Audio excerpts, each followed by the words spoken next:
look at the beauty and the diversity in the room.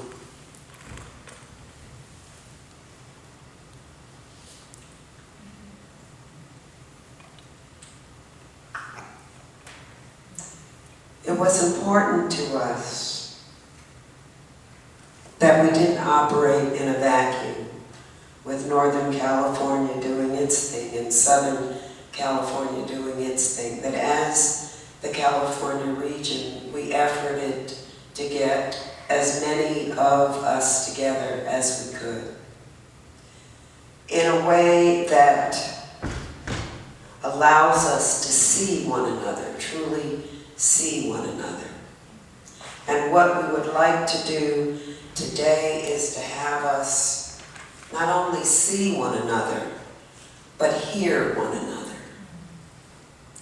Now, what that means is that we have to do the work to overcome our contextual silos. There are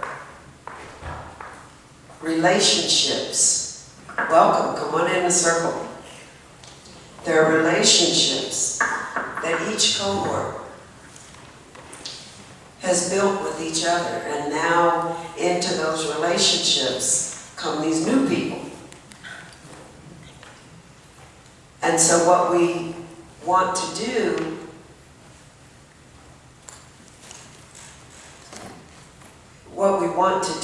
is to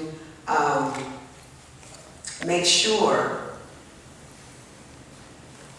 that we now consider the circles that we formed in Northern California and Southern California, to consider it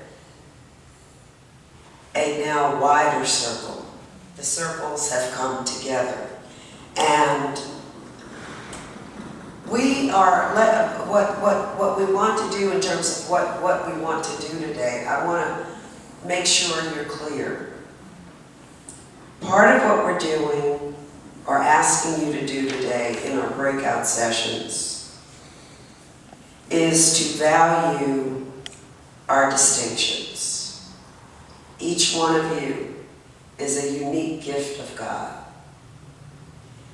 Each woman, you've had life experiences. Each of you right now are going through some stuff. Some of you are wondering what tomorrow looks like. Some of you have not been seen. Some of you have experienced tragedies. Most of you, or most of us, have experienced disappointments. And sometimes we focus so much on those things, we forget about our breakthroughs and our victories. We forget to dream. We forget that each day we wake up, God is saying, but I yet have something else for you to do. And so we want to value those distinctions. We want you, hopefully, to find this as a safe space to share your stories with each other.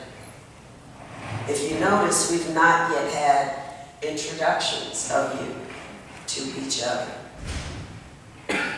Part of that is what we want to do in this plenary time together.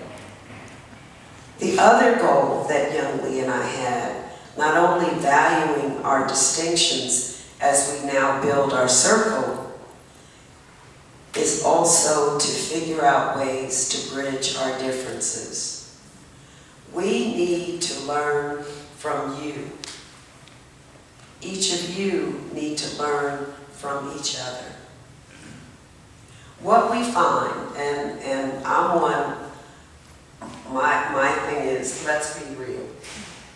What we find is that in our everyday lives, whether it's academia, whether it's the church, whatever social circles that we're in, we are aware, Young Lee and I are aware, that there's a a level of suspicion, cultural suspicion, that even though we acknowledge that we're women of color, and we know that there are women in our various circles that would see that as a badge of shame. They might not claim themselves as a woman of color.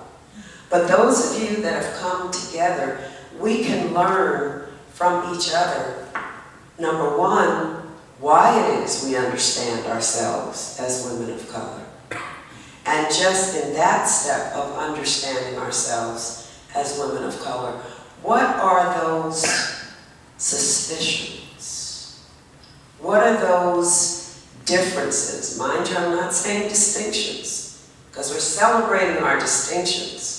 But there are differences, there are barriers, there are suspicions that in our lives, in our interactions, that Black women may have had about in their encounters with Korean women or Chinese women or Indian women in that huge continent called Asia. And likewise, that women of Asian cultures have either heard or had as concerns to suspicions, stereotypes about Black women. And then if you look around, you see missing from our circle our Hispanic Latina sisters who have their own sets of hurdles. If we don't take the time to be honest and share what has been difficult, what might have been hurtful, if we don't take the time to share those things, we can't even today begin to bridge and overcome those barriers. Culturally, let's start with one, for example. Culturally, in encounters, African American women are perceived by many to be louder, to be more, some use the word aggressive,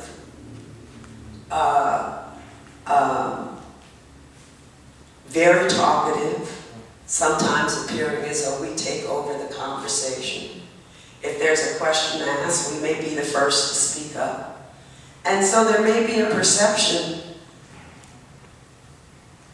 that we're just too overwhelming. On the other hand, Asian women, perhaps because of your acculturation, your family mores and values, the women have had to be deferent to the men.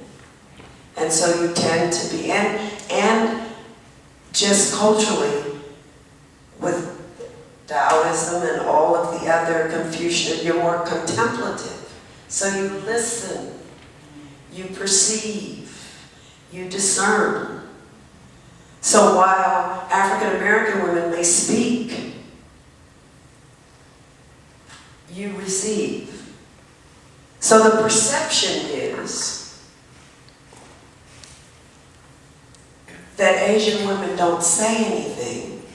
I think this is Dr. Young Lee started touching on last night, but African American women are always saying and talking. The thing is that even that little stereotype can block our engagement. You see what I'm saying? And so it's important when we talk about valuing distinctions, bridging differences, for each of us from our cultural context to understand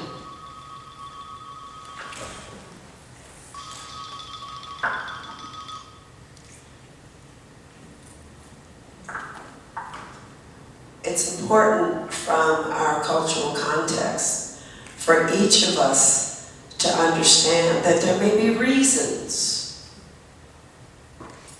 for our interactive tendencies. African American women, for example, have also come up in an acculturation where we have been, and I'm talking in generalizations, where we have been considered by society and sometimes by our culture as secondary. The man is in charge. And yet the responsibilities that often fall on African American women, as our sister last night, and I hope she comes, we have all these juggles, the children, the families, and we have this triple disadvantage. All of us share the disadvantage of being female, but we have a disadvantage of our melanin that we can't hide, that has always been seen as less than. And then we have the disadvantage of often being economically challenged. So you have the class issues, you have the gender issues, you have the racial issues. As a result, African American women in general have had to push through these barriers, and as you come into this sense of knowing self, we have learned through our literary and our mentors to speak it, because it's had to be buried for so long. Speak it. So often, as we've said last night and started saying this morning, that speaking is coming from this sense of, I must share who I am, this sense of passion, but it can be taken as anger or just being pushed. And we are pushing out. We're trying to birth, we're trying to share, but we're trying to reveal that there's more to us than what everyone sees and detests.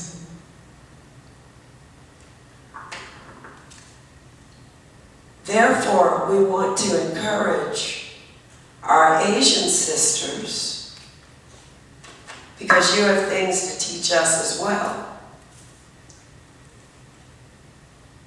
Being contemplative, being thoughtful, being meditative is something that's part of our wellness.